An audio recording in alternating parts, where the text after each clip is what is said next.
Welcome to the Healthy, Wealthy, and Smart podcast. Each week, we interview the best and brightest in physical therapy, wellness, and entrepreneurship. We give you cutting-edge information you need to live your best life, healthy, wealthy, and smart. The information in this podcast is for entertainment purposes only and should not be used as personalized medical advice. And now, here's your host, Dr. Karen Litzy. Hey everybody, welcome back to the podcast. In this episode, Dr. Jenna Kantor interviews Dr. Kaylee Garrett Simmerman about how to overcome and how to handle negativity in your career and in your life. A little bit more about Kaylee. She's a 27-year-old passionate, driven doctor of physical therapy who is striving to surpass all of her goals and dreams in order to change the world one step at a time. She's been married to the love of her life for close to a year and cannot wait for many more. She has a history of a ballet dancer for approximately 20 years and had to quit due to injury, bringing her to her current career choice as a physical therapist. She is ultimately interested in being able to treat the dancing population, incorporate her expertise in pelvic health, as well as pain science education. And everybody at this point knows that Dr. Jenna Kantor is a recent grad from Columbia University, and she has just been killing it here as a host of the Healthy, Wealthy, and Smart podcast. So a huge thanks to her for all of these amazing interviews. This one was also done live at Super Success PT a couple of weeks ago. So everyone, enjoy today's episode. Hello, this is Jenna Kantor. I get to interview Kaylee Garrett Simmerman today on Healthy, Wealthy, and Smart. And we are at Smart Success PT Live 2018. Woo!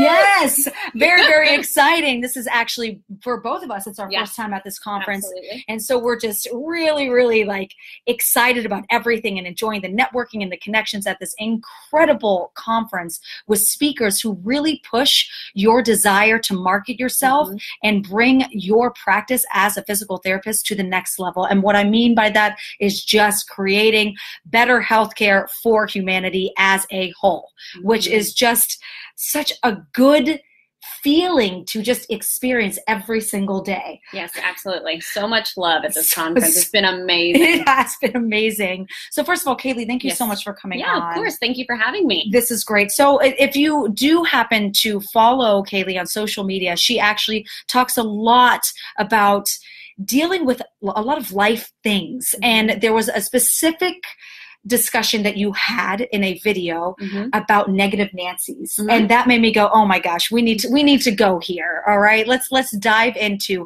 how to ignore the negative Nancy's. And this isn't saying within a specific industry, it's just in life.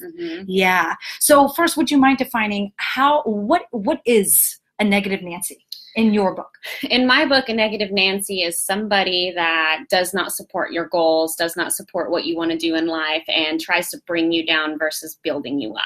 That to me is what a negative Nancy is. And also turning all of the positive things that you may say, think, feel, post into something negative or something that it's not. Oh, yeah. Oh, yeah. So would you mind telling a story of when you discovered a friend was actually a bit of a naysayer? Yeah, and unfortunately, I think it happens to everybody, but a lot of us don't catch it, I think. But the most recent one, or the one that pops into my head when I think about that, is a friend of mine that I had for several years. And funny that you say that, actually, because when I started Smart Success Physical Therapy is when our friendship kind of died down. Oh. So I started to have all of these different changes and mindset changes and all of these goals and ambitions. And every time I would bring something to the table as far as what I wanted to do or how I wanted to better myself, it would come into a you shouldn't do that, you can't do that kind of thing, or you don't have the personality for that. I haven't actually talked to that person for several months now because of that. So our friendship actually died down because when I learned that she was a negative influence on me, aka naysayer, I just stopped talking to her. Yeah. I don't need that in my life. Isn't that crazy? It's so crazy that it could come from a friend, and it's unfortunate, but it can happen to anyone. Yeah, and it's tough too because it's supposed to be somebody that supports you. But. And that friend may be feeling like he or she is coming from a good place. Yes. You know, but if it's not working for your long-term life and goals, absolutely. That's not going to be really good. Would you mind telling a story of when a colleague was a naysayer? Yeah, so that again is another thing that I think occurs more often than we like to admit, or it occurs all the time. And as far as, again, naysayer being my friend's story that I just said and somebody in the clinic, it was a little bit different because this colleague of mine that comes to mind when I'm thinking about that was one that was very critically saying negative things about the techniques I was using and the way that I was forming relationships with my patients. And they were doing it in a way of making sure that everybody else heard it. So they were making it kind of apparent in the clinic and being like, well, I don't think you should do that in front of everybody, instead of being like constructive about it, pulling me to a side and saying, hey, I saw that you did this, this, and that. I find it better to be this, this, or that. So I found that to be pretty difficult, but that's the one that pops in my head. As being a naysayer. How did you handle that when that happened? I just honestly, I told the colleague, I was like, I don't appreciate getting feedback that way. If you don't mind to tell me on the side or send me an email about it, we can discuss it later. I'd love to hear your input. And ever since then, it just continued to get worse as far as like naysaying. So kept getting like critical, In front of everyone. Mm-hmm. In front of everyone. So yeah. Luckily, I don't have the problem anymore. But, oh, good. Yeah. I'm so glad. That's really... Yeah, so that stopped, which is good because I put a stop to it. But it was very, very tough to deal with, actually, and a lot of my stuff goes along with mindset and building on yourself and not focusing so much on what others negatively give you, because I'm a big person for feedback. I love feedback. But if you're not going to be constructive about it, I don't, that's just not helpful on either side. Yeah, so. It's just going to tear you down. You're going to be resentful to the person. The person's going to be wondering why you're not taking the feedback. Yeah, absolutely. So what do you do to remain unaffected by the negative Nancys? Well, I can't say that I'm 100% unaffected by it. I think everybody still gets a little bothered by it, but I have learned through my training with anxiety management, through my training with meditation and learning how to deep breathe, as far as stepping back and assessing the situation instead of reacting by emotion. So usually I would be like, okay, this person has said something totally negative to me. I'm very upset about it. I'm going to let it show. Mm-hmm. I'm now able to step back away from that situation, look at it and be like, okay, did they mean for that to be offensive or not? If it's something I can't tolerate right then, or if it's something I can't address right then, I'll write it down and I'll look at it later. Yeah. But it's something I reflect on every day. So it's still something you struggle with. And I think everybody struggles with it a little bit. So I can't honestly say that I'm unaffected by it, but I definitely am managing it a lot better than I think I ever have before, because I am able to assess the situation and decide whether or not it's worth being upset about or not. Yeah. And I've learned also that just telling them, hey, I don't deal with the negativity as well as, you may perceive me to, or you might be thinking that you're giving me critique, and it's not coming across as that. So yeah, just being honest about it too has been a big thing and a big help for me. Yeah, honesty, definitely. Well, now look at your life. Look at all these people, this group of smart success physical therapy community. Absolutely. So I don't have any negative Nancys around here. I know, it's amazing.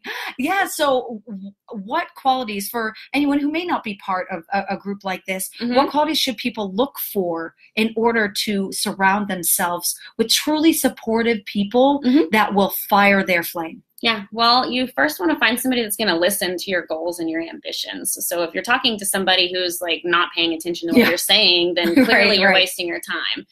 If you're talking to somebody that's an active listener and is like clearly trying to give you feedback on what you're trying to do and listening to everything that you say and giving you advice, not just, I think you can do that, but actually giving you constructive advice. Like, I think you could do that. I think this is a strength. I think this is a weakness of yours. Let's see if we can kind of move it that way.